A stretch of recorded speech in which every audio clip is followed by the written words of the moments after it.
මේ දිනවල සමාජ මාධ්‍ය ජාලවල ලංකාවේ විශාලතම සෙල්ලිපිය විදියට හඳුනා ගනු ලැබූ දිමුලාගල ශිලාලේඛනය සම්බන්ධව විවිධ විකෘති වූ අදහස් ප්‍රකාශ වෙමින් පවතිනවා.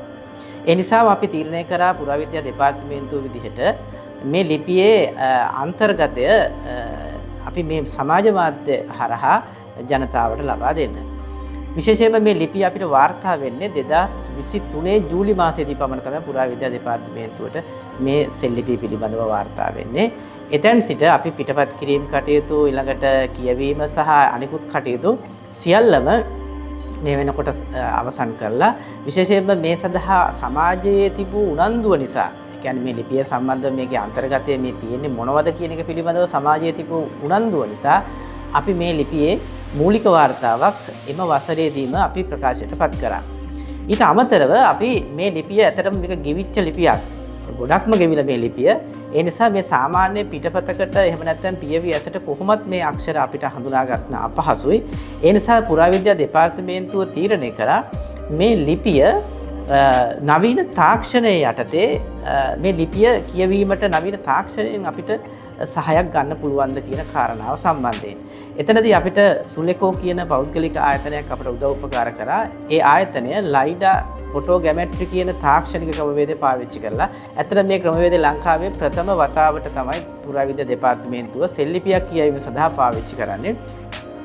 එම ක්‍රමවේදය යටතේ අපි මේ ලිපියේ ස්කෑන් කරලා කියන්නේ මේ ගල ස්කෑන් කරලා ඩිජිටල් පින්තූරයක් උපයෝගී කරගත්තා. ඩිජිටල් පින්තූරයක් හරිගස්සලා ඒ ඩිජිටල් පින්තූරය උපයෝගී කරගෙන විද්වත් කමිටුවක් පත් කරලා විශේෂයෙන්ම පුරාවිද්‍යා දෙපාර්තමේන්තුවේ විද්වතුන්ට අමතරව වෙනත් විශ්වවිද්‍යාලවල ආචාර්ය මහාචාර්යවරුන්ගෙන් සමන්විත විද්වත් කමිටුවක් පත් කරලා ඒ කමිටුවත් එක්ක තමයි සම්පූර්ණ මේ ලිපියේ ඉදිරි පරීක්ෂණ කටයුතු අපි සිද්ධ කරේ.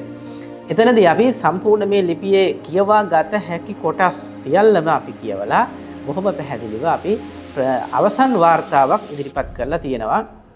ඒ වාර්තාව පුරාවිද්‍යා දෙපාර්තමේන්තුවේ තියෙනවා. ඕනෑම කෙනෙකුට, ඒ කියන්නේ මේ සම්බන්ධයෙන් උනන්දුවක් දක්වන ඕනෑම කෙනෙකුට විද්වතෙක් වෙන්න පුළුවන්, සාමාන්‍ය කෙනෙක් වෙන්න පුළුවන්. ඕනෑම කෙනෙකුට දෙපාර්තමේන්තුවට ඇවිල්ලා මේ ලිපියේ අන්තර්ගතය කියවීම සම්බන්ධව ඕනෑම දෙයක් අපෙන් ලබා ගන්න පුළුවන්. මොකද සමාජ මාධ්‍ය ජාලවල බරපතල විදිහට දෙපාර්තමේන්තුවට චෝදනා කරනවා මේ ලිපියේ කරුණු හංගනවා කියලා. අවුරුදු 134ක් වන පුරාවිද්‍යා දෙපාර්තමේන්තුව ඉතිහාසයේ අපි කිසිදු ලිපියක තොරතුරක් හංගලා නැහැ මෙතෙක්. අපි එහෙම හංගන්නෙත් නැහැ. අපිට අවශ්‍ය වෙන්නේ කියව ගන්න පුළුවන් අකුරද ඒ අකුර සමාජයට දෙන්න. ඉතින් පැහැදිලිව මේ සෙල්ලිපි පිළිබඳව එහෙම නැත්නම් මේ විෂය පිළිබඳව උගත් නැති නූගත් පිරිසක් තමයි ඇත්තටම මේ ලිපිය සම්බන්ධව අර්ථකථන ඉදිරිපත් කරන්න සූදානම් වෙලා තියෙන සමාජ මාධ්‍ය ජාලවල. එතනදී බොහොම පැහැදිලිව අපි කියන්න ඕන එක්තරා භික්ෂුවක් ඉන්නවා. මේ භික්ෂුව මේ ලිපියේ අකුරක්වත් කියවලා නැහැ. ඒ භික්ෂුවට එහෙම සෙල්ලිපි කියවීමේ හැකියාවකුත් නැහැ. ඒ භික්ෂුව තමයි ප්‍රකාශ කරන්නේ මේ ලිපිය මේ සමාධියෙන් තමයි මෙයා මේ කියවලා තියෙන ලෝකේ ප්‍රථම වතාවට සෙල්ලිපියක් සමාධියෙන් කියවන භික්ෂුන් වහන්සේ නම. ඒ භික්ෂුන් වහන්සේ කියනවා මේ ලිපියේ තියෙන්නේ කිඹුල්වත් නුවර තොරතුරු, බුද්ධ කාලයේ තොරතුරු, ඒ වගේම රාහුල හාමුදුරුවන් පිළිබඳව තොරතුරු මේ ලිපියේ තියෙනවා කියලා. ඉතින් මම දන්නේ මොන පදනමකින්ද මේ කාරණා කියන්නේ කියලා. හැබැයි කාරණාව කියන්නේ මේ දේවල් පිළිගන්න පිරිසකුත් මේ රටේ බිහි වෙලා ඉන්නවා. ඒ කියන්නේ නූගත් භික්ෂුන් වහන්සේ නමක් විසින් මේ කරන ප්‍රකාශ අතිශය වැරදි, අතිශය විකෘති කිරීමක්, මේ ඉතිහාසය විකෘති කිරීමක්, මේ රටේ ඉතිහාසය විකෘති කිරීමක් මේ කරන්නේ. ඒ නිසා බොහොම පැහැදිලිව අපි දෙපාර්තමේන්තුව මේ ලිපිය පිටපත් කරලා ඒ වගේම මේක කියවලා අපි මාස 6ක පමණ කාලයක් අපිට ගියා මේ අර්ථ ගැන්වීම කටයුතු සඳහා පමණක්.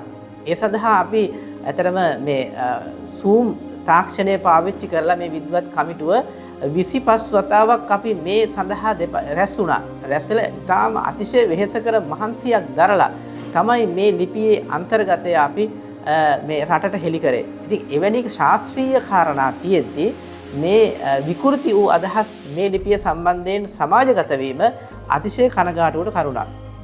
ඇත්තටම මේ ලිපියේ අන්තර්ගතයෙන්ම අපිට ගන්න පුළුවන් මේ ලිපිය ක්‍රිස්තු පූර්ව දෙවන සියවසට තමයි සත්‍ය වශයෙන්ම මේ ලිපිය අයිති වෙන්නේ.